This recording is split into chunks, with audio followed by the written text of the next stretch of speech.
नमस्कार मित्रों, मैं अनुज कुमार आपका स्वागत करता हूं। पिछली वीडियो में आप विसर्ग संधि के कुछ नियम देखे होंगे। आज हम लाए हैं आपके सामने विसर्ग संधि का दूसरा भाग। मैं उम्मीद करता हूं कि जो पिछली वीडियो में आपको नियम बताए थे वो आपको समझ में आ गया होगा। आज जो नियम बताऊंगा उस दिन से भी आसान है। मैं उम्मीद करता हूं कि आप लोग अच्छी तरह समझ जाइएगा। चलिए शुरू करते हैं विसर्ग संधि का अगला नियम। विसर्ग संधि। विसर्ग संधि की परिभाषा और इसके कुछ नियम बता चुका हूं। अब वहां से आगे चलते हैं अगले नियम के साथ। चलिए देखिए, यदि विसर्ग से पहले आ हो और बाद में किसी वर्गीय व्यंजन का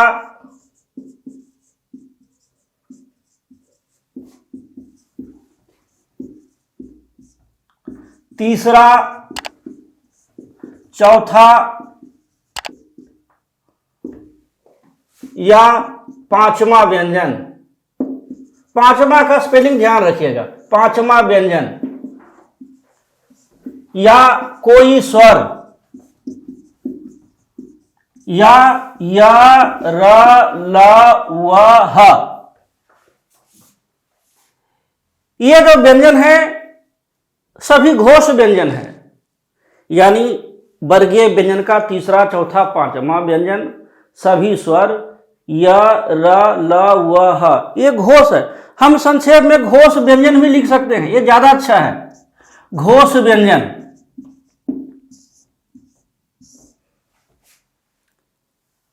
घोष व्यंजन आए तो हो तो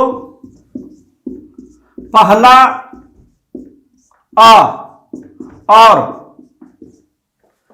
विसर्ग मिलकर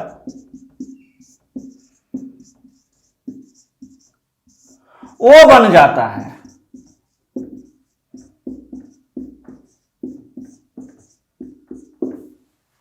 इसके मैं कई उदाहरण दूंगा। देखिए, यदि विसर्ग से पहले आ हो, विसर्ग से पहले आ हो और बाद में किसी वर्गीय व्यंजन का तीसरा, चौथा, पांचवा व्यंजन कोई स्वर या र ल व ह, इसे संक्षेप में घोष व्यंजन कहेंगे। हो तो आ और विसर्ग मिलकर ओ बन जाता है। मेरे कहने का मतलब है कि आ रहेगा, आ के बाद विसर्ग रहेगा, या किसी किसी बुक में लिखा रहेगा कि विसर्ग के पहले आ हो, एक ही बात है। ऊपर में ऊपर वाला वर्णित कोई भी व्यंजन हो तो ये जो है ओ बन जाएगा।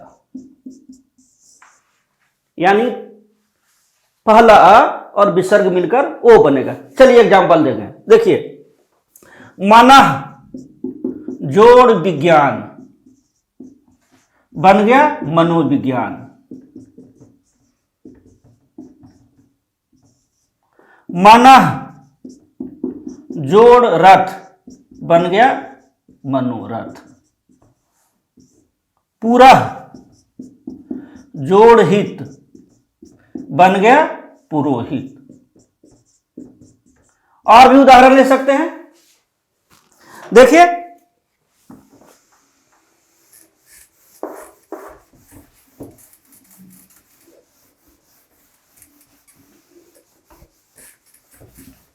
मनः जोड़ ज बन गया मनोज। सरह जोड़ ज बन गया सरोज। यशः जोड़ दा बन गया यशोदा। यशः जोड़ धरा बन गया यशोधरा। यशः जोड़ अभिलाष बन गया यशोभिलाष। और देखिए मनः जोड़ अनुकूल बन गया मनोनुकूल।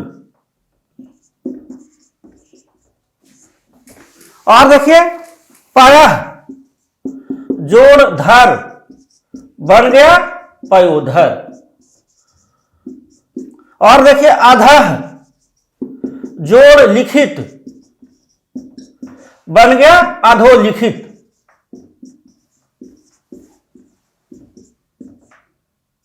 देखिए पहला आ और विसर्ग मिलकर ओ बनता है। और भी तिरह जोड़ हित तिरोहित। कितना आसान नियम है। ये सारे उदाहरण को नोट करिए। अब विसर्ग संधि का अगला नियम, इसे नोट करिए। चलिए अब शुरू करते हैं विसर्ग संधि का अगला नियम।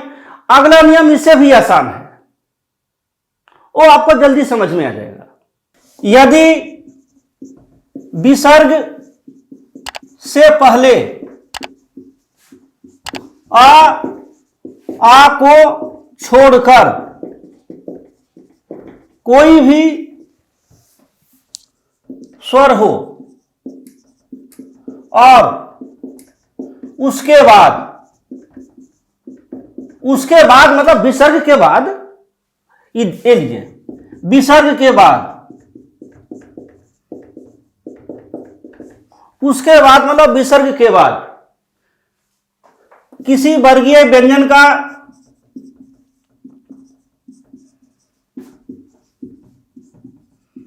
तीसरा, चौथा,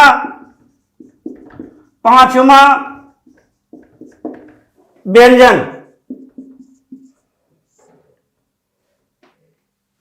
या रा ला व हो तो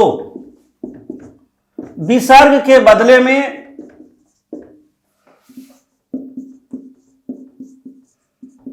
आधा र बन जाता है।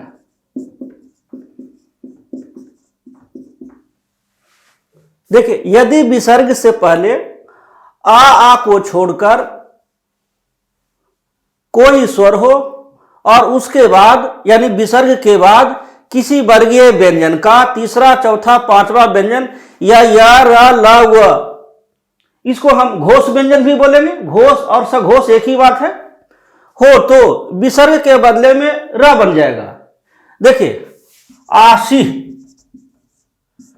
जोड़ बाद बन गया आशीर्वाद। आशीर्वाद का स्पेलिंग भी ध्यान दीजिएगा। शुद्ध वर्तनी में पूछता है। एक्चुअली रेफ क्या है, इसको रेफ बोलेंगे। रेफ कुछ लोग सी के साथ लगा देते, नहीं, रेफ जो है वह पर आएगा। आशीष जोड़वाद बन गया आशीर्वाद। देखिए विसर्ग से पहले दीर्घ ही आया है, विसर्ग आधा र हो गया। और देखिए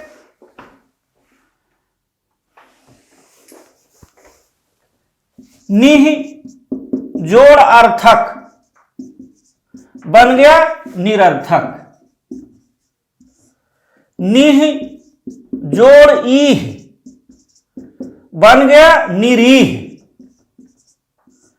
निह जोड़ जन बन गया निर्जन। निह जोड़ मान बन गया निर्मान। और भी उदाहरण लीजिए। निह जोड़ धन बन गया निर्धन। निह जोड़ मल बन गया निर्मल। और भी देखिए निह जोड़ बात, बात मतलब हवा, बन गया निर्वात। और निह जोड़ यात बन गया निर्यात। और भी देख सकते हैं। देखिए निह जोड़ लज बन गया निर्लज।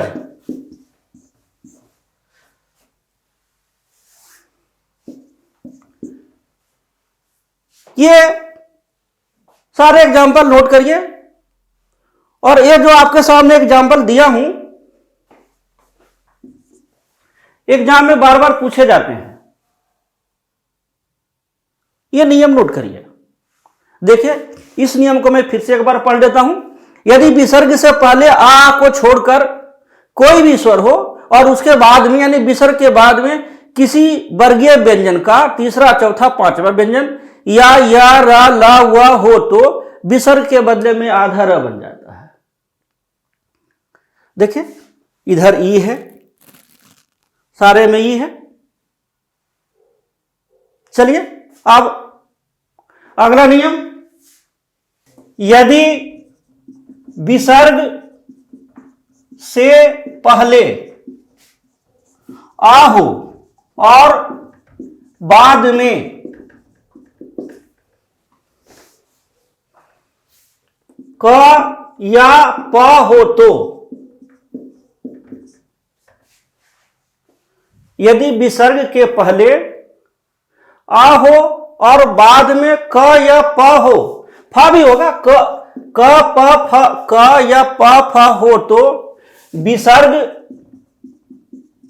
ज्यों का त्यों रह जाता है। विसर्ग ज्यों का त्यों रह जाता है, यानी इसमें कोई परिवर्तन नहीं होगा।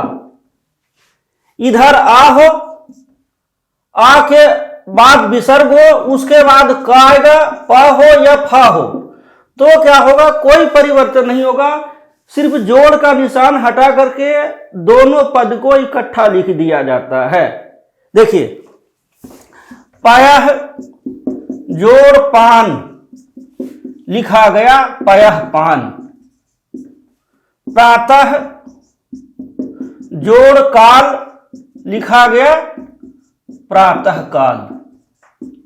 प्रातः जोड़ कमल लिखा गया प्रातः कमल। प्राप्त जोड़ फल लिखा गया प्राप्त फल। पुनः जोड़ प्राप्त पुनः प्राप्त। पुनः प्राप्त। यह नियम बिल्कुल सरल है। अब विसर्ग संधि का एक नियम और है जो बिल्कुल सरल है। अगला नियम देखते हैं। पहले इस नियम को मैं रिपीट कर देता हूं। यदि विसर्ग से पहले आ हो और बाद में क या प फ हो तो विसर्ग ज्यों का त्यों रह जाता है। सिर्फ जोड़ का निशान जो है हटा दिया जाता है और दोनों पदों को इकट्ठा लिख दिया जाता है। देखिए, पयः जोड़ पान विसर्ग है, उसके पहले आ रहा है, इधर प है या क हो। इसके एग्जाम्पल आप ले सकते हैं। रजह जोड़ कन, रजह कन इकट्ठा कर दिया जाता है। इसमें कुछ नहीं करना है। चलिए अब अगला नियम, यदि विसर्ग से पहले आ हो और बाद में ई या ए हो तो विसर्ग हट जाता है। यदि विसर्ग से